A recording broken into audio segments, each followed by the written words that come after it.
It's 2018. Alec Wilson is flying a helicopter on approach to Vancouver's low airspace, a route he's flown maybe 100 times now. And then he sees it. A drone. Small, consumer grade, completely out of place in a corridor where manned aircraft operate, and flown, he strongly suspects, by someone who has no idea he's coming. Alec doesn't crash. Nothing dramatic happens in this story. But Alec does remember this moment because of how he felt about it. Not exactly scared, fascinated. Because that drone wasn't supposed to be capable of being there yet. Not technically, not really. And yet. Welcome to the Drone Network, the only podcast in the air and on the airwaves. I'm your host, Bryce Bladen, and on this show we document the tech, economics, and people piloting the world's largest standardized drone imagery network. Each episode, we explore how drones are reshaping industries, creating new economic opportunities, and literally changing how we see the world. On today's episode, the number that made all this possible. It's not $1 billion R&D budget, it's not a visionary founder, it's not even a patent. It's a weight. 249 grams. And the story of how it got there is a little bit stranger and a lot more consequential than you might expect.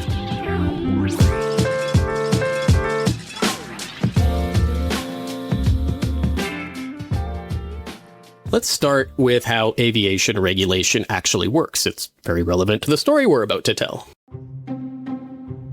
Regulators, as a rule, don't usually get ahead of technology. They respond to it. A new kind of aircraft shows up, incidents happen or get anticipated, and then committees argue about what the rules should be. The drone era was no different. I personally experienced this with those NFTs everyone hates in 2017 when I was speaking to the BCSC prior to releasing something called the ERC-721, i.e. the first mainstream NFT, and trying to explain that to regulators before it was live and what the impact would be was... I was going to say an uphill battle, but it's arguably a battle I picked too soon. I was trying to be responsible. My team was trying to be as responsible as possible. But again, how regulations work is challenging, especially when you do try to get ahead of them with the technology. Let's talk about this in the context of consumer drones, though.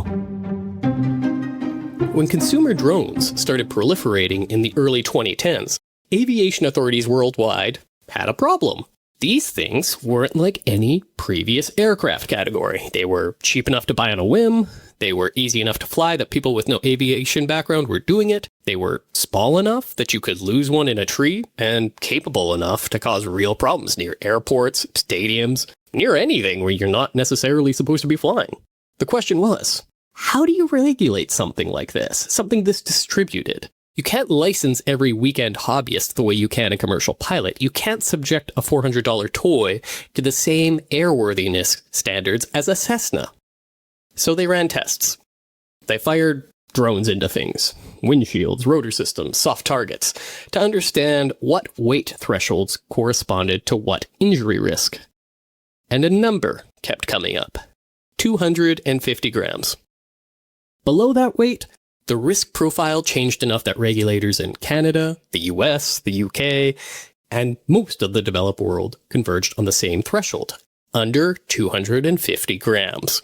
Minimal registration requirements, no need for certification to fly in many controlled areas, dramatically simplified airspace access.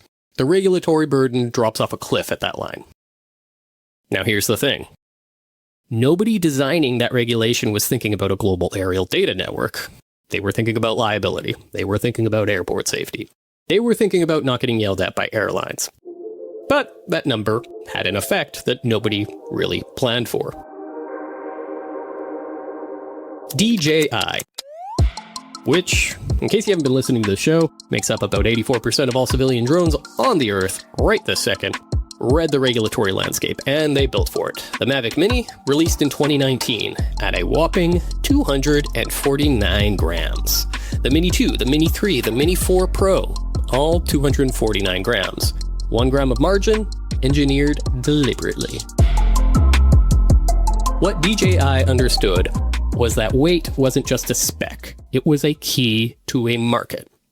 A sub 250 gram drone doesn't just weigh less, it occupies a fundamentally different regulatory category. It can fly in places heavier drones can't. It can be operated by people who never passed a full pilot certification, at least outside of the US. It could be sold to millions of consumers who'd balk at the complexity of heavier, more in-depth platforms. And it's that drone, specifically that 249-gram drone in that weight class, that's what the LayerDrone network runs on. This is not a coincidence. It's infrastructure logic. Alec Wilson and the Spexy team needed a drone that thousands of independent operators could own, carry in a backpack, fly in cities, and operate without a commercial license in most jurisdictions. The 249-gram mini-series is the only hardware that checks all of those boxes simultaneously. Take away that 250-gram threshold, and the network as it exists doesn't work. Not because the technology isn't there, but because the regulatory overhead would price the casual operator out of this. The retired firefighter, the photography hobbyists, the person who just wants to get outside and earn a little extra on their Saturday. One regulatory footnote made this entire network possible. So, let's talk about infrastructure. Infrastructure is usually built on purpose. The interstate highway system was a deliberate project. The internet backbone, ARPANET, then everything after, that was funded, architected, argued over. The GPS satellite constellation costs the US government somewhere around $12 billion. These things exist because someone decided they should exist, and then they did the work to build them. The LayerDrone network did not work like that. What it did instead is borrow infrastructure that already existed, distributed across real estate photography, YouTube content, curiosity. The hardware was out there. The pilots were certified or became certified for their own purposes. The network didn't have to build any of that. It had to coordinate it. If this pattern sounds familiar, it should. It's the same logic that built the YouTube creator ecosystem, the Airbnb supply base, the Uber driving network. The platform didn't manufacture the supply. It organized supply that already existed by adding an economic incentive on top of an existing behavior. In this case, people were already flying drones. Spexy and LayerDrone said, what if you got paid for it? What if you flew standardized missions and contributed to something larger? What they were really doing was making the infrastructure legible. The drones were already there. The regulatory framework that made them viable was already there. The missing piece was coordination, a way to turn dispersed hardware into a coherent data collection network. And that's what the platform provides. And ironically, none of it required building the underlying infrastructure from scratch. Let me make a comparison to this. Stay with me. The Global Positioning System, GPS, built by the US military, operated for decades as a military asset with a deliberate accuracy limitation baked in for civilian use, what they called selective availability. You could basically introduce a random error of about 100 meters into any civilian GPS reading. You could locate yourself, roughly. You just couldn't do precision navigation. In 2000, the year 2000, the Clinton administration turned selective availability off. Full GPS accuracy, suddenly available to anyone with a receiver. People who made that decision weren't thinking about Uber. They were not thinking about Pokemon Go. They were not thinking about agricultural precision equipment or delivery routing algorithms or any of the thousands, if not tens of thousands of applications that now depend on accurate GPS. They made a policy decision. And those consequences metastasized outward for decades. The 250-gram threshold is a smaller version of this. It's a technical boundary set for narrow safety reasons that became the enabling condition for something much larger than the people who drew the line originally intended. Now, I don't want to end this by making it all sound inevitable and sturdy and concrete, because it isn't. That 250-gram threshold is not permanent. Regulators revisit these frameworks as drone technology advances, heavier drones getting safer, new sensor types, higher autonomy. The risk calculus that produced the 249-gram sweet spot will be rerun. The line might move. The exceptions and exemptions might narrow. But then there's DJI. 84% of global civilian drone market share is held by a single company based in Shenzhen, China. It's not a story of resilience. The LayerDrone network's operational hardware, almost all of it runs on DJI. That is the network's greatest current advantage because DJI makes exceptional products, and its biggest latent risk, because of geopolitical events, trade restrictions, or regulatory decisions about Chinese technology in sensitive data applications, could change that picture fast. US government has already placed DJI on the entity list. Certain procurement restrictions exist for federal agencies. The current consumer market hasn't really been materially affected yet, but yet is doing a lot of work in that previous sentence. I don't say this to be alarmist. The trajectory here is still very positive. But there's a difference between infrastructure that was built on purpose and infrastructure assembled around regulation and the dominance of one manufacturer. The latter is faster to build and harder to defend.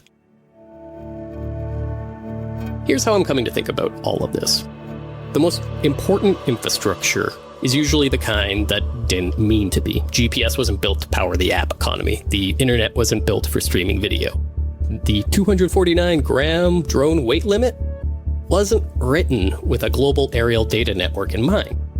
But what's possible isn't determined by what's intended. It's determined by what conditions exist.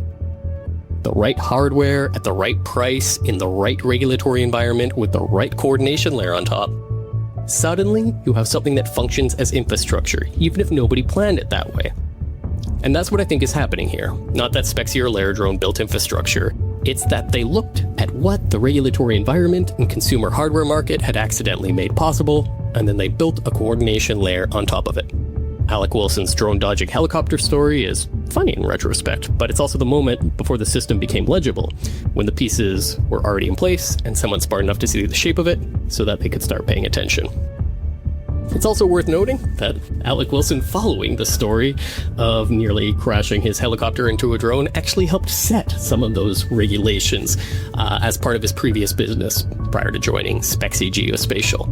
Likewise, I wouldn't be surprised if Bill had some sort of knowledge, the CEO of Spexy, as part of helping to capture Google Maps and Google Earth imagery with those planes. Regardless, I've been Bryce Bladen. This is the Drone Network, and thank you so much for listening.